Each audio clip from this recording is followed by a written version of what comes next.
Get 5 coffins ready. Hey everyone, welcome to my guide for Horus. Horus is a warrior in SMITE who's viable in the support and soul lane role, so he's a rare trait of a god you can learn for a desirable role, the soul lane in this case, and use as a backup in case you get filled in as the dreaded support role. Horus has a mixture of movement, extremely hard lockdown on single targets, and a bit of healing too. Sounds bloated, and he is, which is why he comes with a plethora of weaknesses to balance him out. Build-wise, Horus basically always goes full tank, but just a bit of power goes a long way on him, especially with hammer items like Frostbound or Runeforged. So draw yourself up a pretty basic support tanky build, and try to eke in a damage item if you can. Movement speed too if possible, because Horus requires use of his movement abilities to CC people and has stubby range otherwise, so it helps him get in range to do both. Relics-wise, Horus is very versatile, but as you can imagine by how I'm describing him, you typically want aggressive relics such as Horrific, Blink, and especially Sunder. Still though, you can go defensive relics like Shell if the situation calls for it. Shard-wise, you want Horn Shard. Recipe-wise, it's still early days for these things, but I'd say Sturdy Stew is the way to go. Never thought I'd be saying recipe-wise in a video before, but anyways, let's get to Horus' passive. Every time Horus is damaged by an enemy god, he gains a stack of his passive. Each stack of his passive grants him protections and crowd control reduction, making this a goldmine for an aggressive tank like Horus. The protections make him tankier, obviously, and CCR helps him recover from whatever responses the enemy team has to his aggression. The stacks last for 3 seconds after the final hit of enemy god damage, and when it does end, Horus will be healed based on how many stacks he had when the passive ended. A simple but amazing passive, and works like a charm with Horus' playstyle. 2 points of contention though. Once your core abilities are down, you want to get out of combat and get that heal as fast as you can. You don't want to dilly-dally around taking unnecessary damage from lane opponents. Once you're at or close to max passive stacks and the fight seems over, get out of combat and get the heal as fast as possible. Also, the effectiveness of this passive depends on the matchup. Some teams will focus around doing burst damage, which of course is terrible when it comes to using this passive since they only have to hit you a few times to deal all of their damage, thus granting less stacks. But on the other hand, when you're against characters that deal their damage in bite-sized chunks, Horus thrives as he gets his massive passive stacks more easily and more often. So measure out your matchups to see if you want to be aggressive since you'll easily get your passive, or if they're a bit more bursty, you can maybe let the enemy team make the first move in that particular match. Get aggressive with what, you ask? His first ability, of course. Horus winds up then knocks up all enemies in a small AoE around himself, then he is given access to a unique ranged basic attack. The basic attack is available for up to 5 seconds, and when fired, will deal damage to all enemies it hits and slows them, and this ability is able to go over walls. Even better though, if it hits an enemy who is knocked up, it will deal bonus damage. And golly gee, look at that, the first part of this ability knocks up. So now, we have disgustingly good lockdown, which both knocks up and slows enemies and does a ton of damage. As you can imagine though, this ability is balanced out by the lack of range in the knockup portion and that wind-up time. It's not typically enough time for enemies to CC you back and completely cancel the ability, although that is completely possible, but it's also possible for enemies to just use their purification beads, a CC immune ultimate, or a movement ability to avoid this ability altogether. Naturally, that's where Blink comes in, since of course just walking up to people isn't really a viable option unless your opponents have their monitors turned off.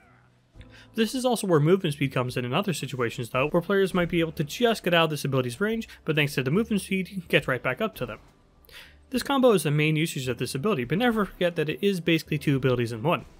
One very simple thing you can do against more mobile opponents is but hold on to your basic attack so that you can hit them with it as you chase them to slow them down. Again, going back to that movement speed being good on him, so you can close the gap a bit before basic attacking. Or using the basic attack portion on another enemy entirely, knocking up the enemy tank so they can't peel for the team, and then slowing an enemy squishy and vice versa. It's a very versatile ability, but it'd be nothing without the aid of Horus' second ability. Horus dashes forward, this dash dealing damage to minions but stopping on walls and gods. Upon hitting an enemy god, Horus will deal damage and stun them, and then wind up for a heavy hitting AoE attack which will reduce the enemy's protections. And keep in mind, you're able to move freely around while you wind up and perform this AoE cleave attack. Important things to note include things like the damage against minions being absolutely terrible, and again, the ability being rather slow. It's obviously faster than just walking the distance of the dash, but it's slow enough that when you try and hit an enemy at maximum range as they're walking away from you, you may fail to hit them. And it goes without saying that failing to hit with this ability leaves you in a god-awful position, so yet again, another reason to use movement speed so that enemies at the tip of this ability's range can be chased a bit to get them in a more safe range to ensure this ability hits. But when you do hit the ability, it combos easily and wonderfully with Horus' first ability. This is firstly because, of course, it's one hard CC that does a lot of damage after another, but even better is the fact that the knockup on Horus' first ability is unaffected by diminishing returns, so even though Horus applies plenty of DR with that stun, he actually doesn't lose any effectiveness when chaining one hard CC into another, unlike other gods who chain CC like that.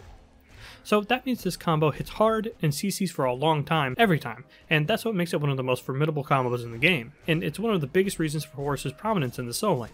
The combo just does so much damage, to the point that almost no god in the game can take that damage and trade it back.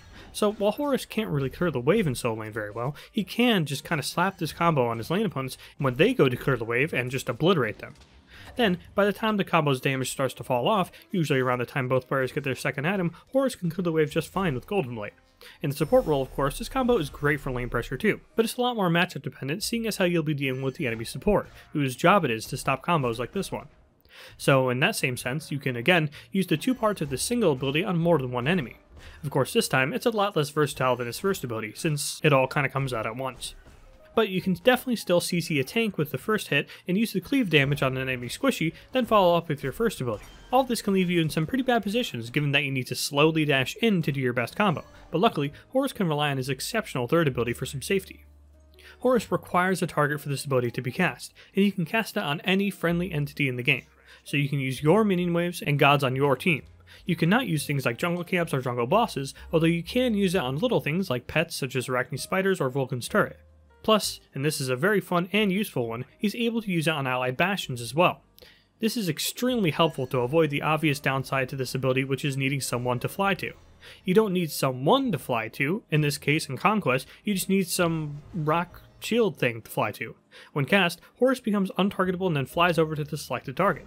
Once he reaches the target, he will heal himself and any allies in the area where he landed, including minions, and grant any allies healed bonus protections.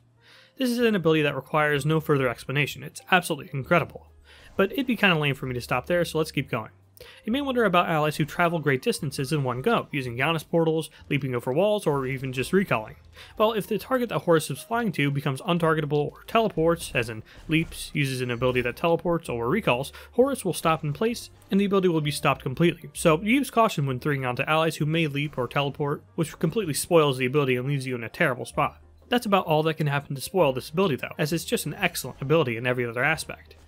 Use it after your main combo to 3 back to the minion wave for safety and to heal yourself as well as your teammates, and of course this is an easy way to get your passive off too. You can also use it at close range to simply sustain yourself and a teammate, use it during a fight to heal and put yourself in a good position to peel for your teammates. The possibilities are endless. It's not just defensive stuff either. You can also use it to trail your fellow tank or your jungler after they engage, allowing you to easily help them follow up off of their engages and give them a nice protections boost and heal to make sure they make it out alive afterwards. Realistically, unless you use this ability on the Vulcan turret to keep it sustained as it hits a jungle camp, you can't really use this ability incorrectly. Use it to save teammates, use it to save yourself. When it feels right to use it, it's probably just going to be a fine usage of the ability. But don't forget to experiment with this ability in fun ways too, and get out of your comfort zone a bit. Using this seemingly purely defensive ability solely to close gaps on your enemies via tagging along with an ally is an awesome option. Speaking of your allies tagging along with you, let's talk an ability that you can seriously mess up with on Horus, his ultimate. Horus becomes CC immune and flies into the air, and he creates an AoE on the ground where he initially flew up, and even though he's in the air, he's still totally damageable on the ground as he flies through the air. He can travel in the air for up to 5 seconds. Once the time limit is up, or when Horus reactivates the ability, he will begin charging a new AoE on the ground. After a 1 second windup, Horus and any other allies inside the original AoE Horus created when the ability was first activated will be teleported to this new AoE, and also grants all of them, including himself, his shield. Horus deals damage and knocks back all enemies in the AoE as soon as he teleports in as well. Also, that's a lot. Now what do you even use this ability for? Well, it's easily one of the most versatile abilities in the game. You can use it to bring your teammates to an objective like Gold Fury and Fire Giant, use it to drop your allies into a tower or Phoenix, use it to gank enemies from long distances, use it in the midst of fights to peel for your allies, and so on. Generally speaking, you want to use this ability to engage in fights, sort of. You see, when it comes to the early and mid-game fights, you can absolutely just start fights with this. But when it comes to the late-game fights, there's just no way it'll ever work as an engage tool. It's just way, way too slow. And you certainly don't want to bring your precious backliner straight into the enemy frontline either. That's another thing too. If you end up using this ability in the middle of a fight because you've already used your other abilities, you can easily accidentally teleport your teammates if they weren't paying attention and backstep or sidestep into your ultimate. So in summation, you want to use this ability to engage fights and perform ganks in the early and mid-game, but then switch it to a more of a utility tool later on in the match, using it to get information on enemies' whereabouts, as well as backdoor things like towers and phoenixes, or just plain use it to save yourself and your teammates. Although I wouldn't recommend always just trying to save your teammates with this ability. If you're trying to escape, it's probably only you who will escape, as having any backliners just stand there in a small AoE for upwards of 5 seconds is almost certain death. So when you start out, use the ability to gank, save yourself and or your teammates, and use it in the midst of fights, but of course only after all of your other abilities are down. Then you can experiment a bit once you're more comfortable with the use of this ability, doing things again like backdooring enemy structures, checking on where enemies are during a fire giant dance, and so on. So let's dive in, I'm funny, to some combos with Horus. 2, 1, basic attack and chase with basic attacks. Blink 2, 1, basic and chase with basic attacks. Blink 1, 2, basic attack. Ultimate 2, 1, basic attack.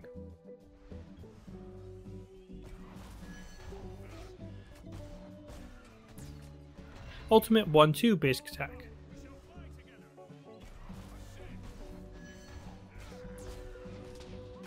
Blink 2, 1, basic attack and ultimate.